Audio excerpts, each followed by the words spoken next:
Is there anything else? Any sort of specific tools? I know you mentioned Epidemic Sound, tools, apps, um, people you may have brought in to help you with certain things.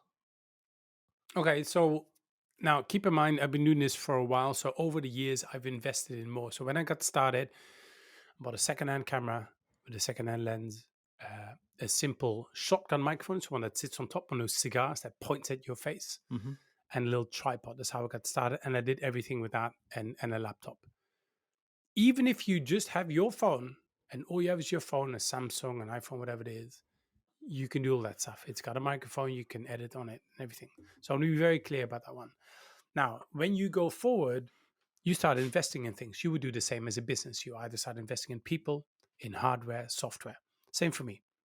So a couple of things that I use. Um, First of all, I already talked about kind of the hardware around kind of mics and stuff. But software wise, I use a place for my B roll. So let's say I'm looking for a bit of footage, just a 3 second. I make a little reference to a penguin, and I want like a 3 second clip of a penguin. Kind of, I love penguins, by the way, for people watching. That's the second If you time hadn't you've noticed, mentioned penguins. I love penguins. If somebody goes like, give me a random word, I'll probably say penguins. But let's say I want to have a 3 second clip of a penguin waddling around, walking around. Then I would go for, I use story blocks.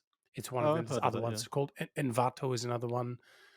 There are a couple of places, but I use story blocks. There's heaps of B-roll in there. So I might be looking for somebody who looks confused, or I might be looking for something that represents. If you look about like speed of growth in a business, I might just look for a bit of footage of like the Shinkansen train in Japan, like the bullet train flying by.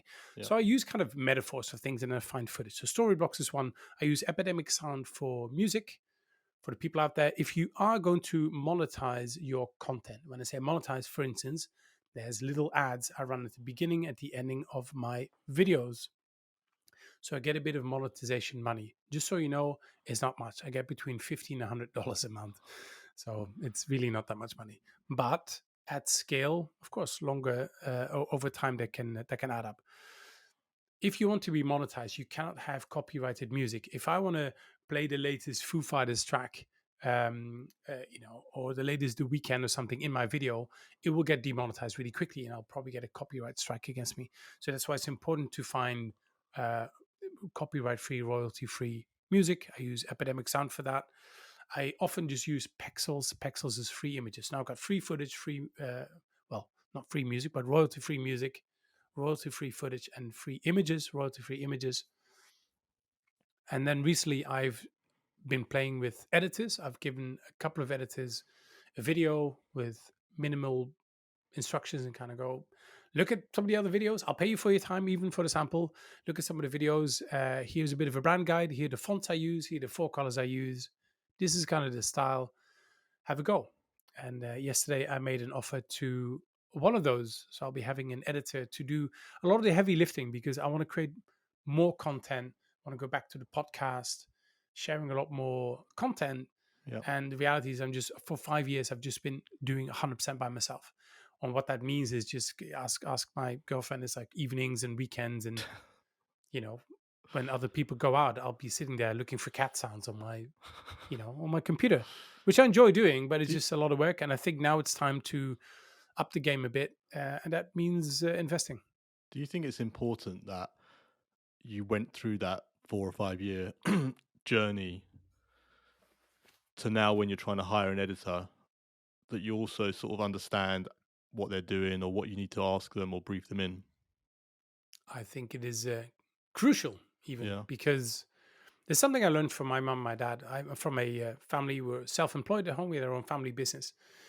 And mom and dad always told me the same. Like before we hire somebody, they had an import-export company. But before we hire somebody to drive our forklifts, we need to do it ourselves. We need to know what that is. So they did all the work themselves, and therefore having a lot more, not only empathy, but just understanding. And it makes communication a lot easier. Yeah. So I think it is crucial. I don't think you have to be as good as them. That's why you hire people. At one point, you hire people, I think so, at least for me, who are better than you. I want this, my new editor, Paige, if you're watching this, what's up? I want her to add stuff to Yeah. what I do, and I want her to be better at things. Um, and that's why it's really important to first understand it yourself, because then you can kind of you understand the process. It helps you communicate to other people and appreciate it a lot more as well. Also, with things like lighting is a great example. Oh, it got really dark really quickly. It did get dark then. So this is what we call Dutch weather, people. Let me just adjust the camera here for a little bit. See, we just do this live. Also, the other one is if you let me find my I guess it buttons goes back here. to your point about the cat sounds, right? If you know that potentially you could spend, and I know it's an extreme example and you're joking a little bit, but if you know that it takes an hour and a half to find that perfect cat sound, then you have to know that when your editor's looking for the same thing, it could potentially take them that long, right? So Well, if you, that's one for sure. yeah, but Yeah, if you turn around to them and say, "Oh, I want this video back in 20 minutes," because you don't know how it works, then that's unrealistic and it's not going to be great. But obviously, knowing how it works, you can be more realistic in your requests with them, can't you? that definitely helps with just empathizing and understanding and planning, so you understand how long things take. Hey, and mate, I've had this with clients where they go, but it's only it's only Yeah, like three sketches, or it's only 5 minute a job. 2 minute video. I'm like, Yeah, that was like 3 days of shooting, so it takes a lot longer. But more importantly, I was just going to say, before the light drastically changed, I was going to say something about lighting, so maybe it's a sign. Lighting was genius. So when I first got started, I didn't. Now I've got a studio light over here, and I've got all these clever we call them LED or RGB lights. yeah, You can change the different colors. Fairly inexpensive. In the beginning, I didn't have any of that, so I just used natural light. Now the problem with natural light is, as you could just see, the moment that clouds roll in, the light changes. Everything kind of changes, which is a bit annoying. So in the beginning, I started playing with lights. Now I bought a light kit, like a studio light kit, but the cheapest version.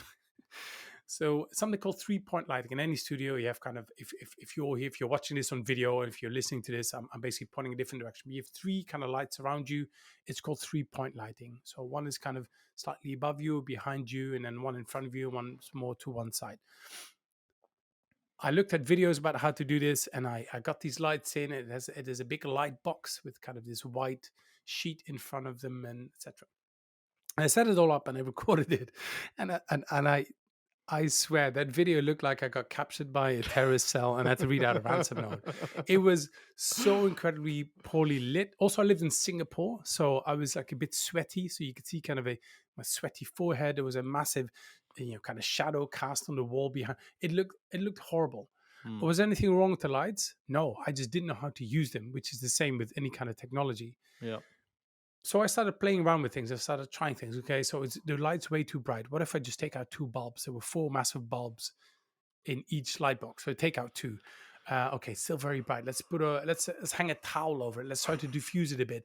Let's bounce it against the wall. And just by playing around with things like this cheap IKEA kind of desk lamps. I don't know if you can see this, like one of these lamps. I got exactly the Just same one over here. oh, it's the most, for people listening to this, the most famous lamp, the Pixar lamp. Basically, that's what it looks Yeah, like. that's it. Yeah, It looks a bit like that. By playing around with things, by being scrappy, I like to call that scrappy creativity.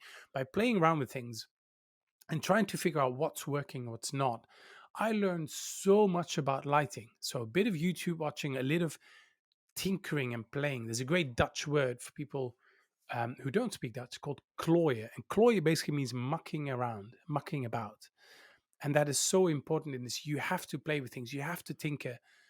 And because I went through this, now when I bought, this is a professional studio light. Here's a very famous one. It's an Aperture 120D. A lot of studios have this one, these big domes, looks like an umbrella. Because I learned all that stuff about lighting, I now understand how to use lights like this. So I can probably walk into any studio and understand the basics. I'm not a lighting professional, clearly, but I will know enough to make that work. And I would not have gotten that if I hadn't gone through the pain myself. And I think yeah, it's the same on all these other levels as well. Just because I figured out how to do transitions in video, I understand how that works when my editor does them as well. yeah, And therefore, I think it's really important, and will help you in the creative process as well, because you understand how things are made, and therefore you can make better suggestions.